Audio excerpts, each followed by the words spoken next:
All right, this second try to get this video done today had all kind of computer issues and whatnot, and a couple self-inflicted errors. But here we go. I'm going to recap kind of the day started off, and one of the things I was looking to do today was bring the right tools to the job. And some days when it's range day and prices going back and forth, as you see here, starts up top, comes down, bottom of the range, goes back up to the top.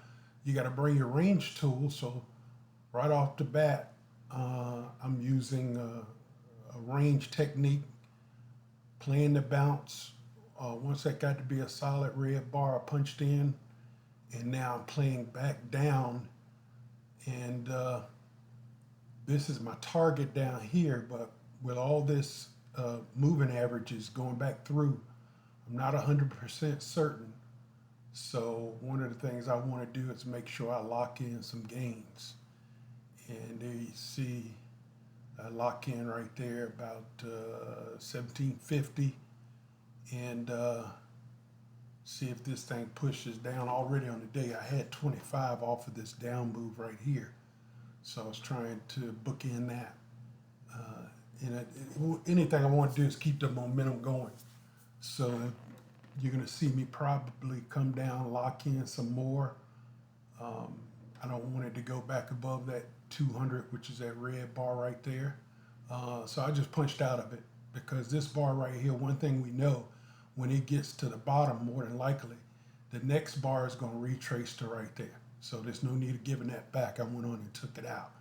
Now, something interesting, I'm going to try to get in again on this trade, and obviously hindsight being 2020, if I had it to do all over again, I would have let this trade go, and I would have just waited to see if price was going to go all the way to the bottom and then play it back up again, because we had a pretty good range.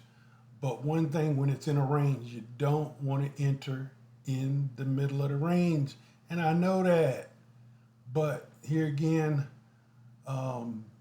it shows me a little something. It did not go back above I don't think it finished above the moving averages. There you see a bounce down.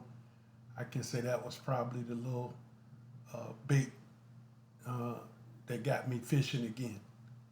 And so I came back in here waiting for this bar to close underneath of here, because it has pulled back, as I said, to overlap with that bar. This bar overlapped with that bar.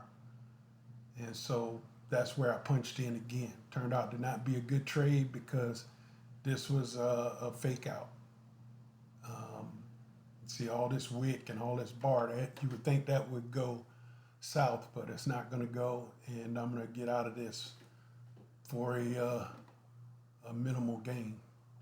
I didn't think it was going to had a continuation to get down to the target. Then I was right. But then again, I was wrong, because I was in the trade. And what's interesting, I want you to notice something, because right now I got almost $60 in profit. I take a little loss here, because I'm going to cut that off right there. And here's where things went squirrely. And the thing about trading is, you have to pay attention to everything, because here's what's going to happen. You see this buy right here? Okay. After this trade closes out, I'm going to get distracted, and I'm going to leave that sucker sitting right there. Go on to another account and get back all of that, plus some, because I wasn't paying attention to everything. And a lot of times I'm trying to distract myself from price, because if you steadily watch price, you're gonna find a reason to do something stupid. And sometimes I'll come in here and I'll mark up my gaps. There's a gap right here. I'll probably come in and mark that up. Looking for any other gaps. There's a gap right there. That was just eliminated. Little bitty gap right there that was eliminated. So sometimes I'll come in and mark up those gaps to distract myself. But what I have to do is clean up my mess, because this is going to get taken out any second now. Now for a small loss. So if I get out of that, I'm okay. I'm still above $50 on that account for the day. And as you can see, that account's up at 57.90 even after that trade, 58,787. So that's good. Now, here's where the foolishness starts.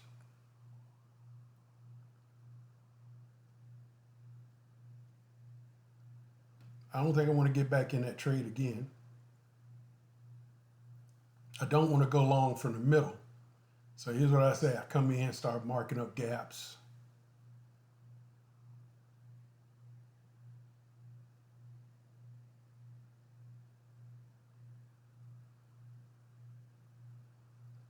Making it all look pretty, make it look orderly.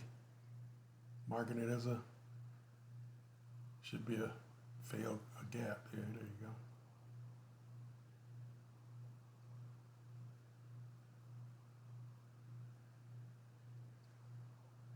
Yeah, I was really into this.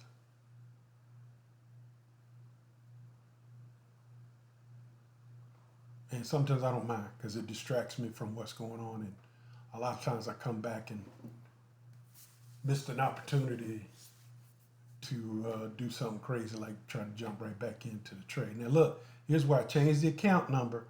So remember that disappeared. Show it to you. Show it to you again.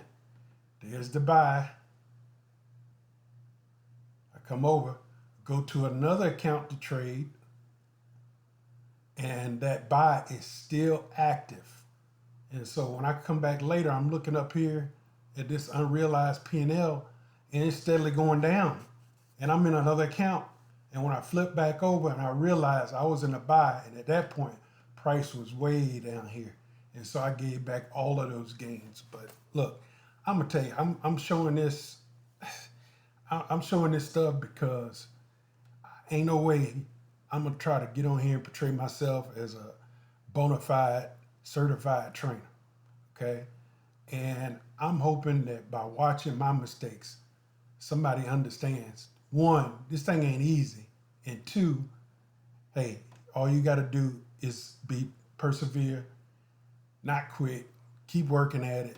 And I can take the heat and I'll just keep getting back in the kitchen and see what happens.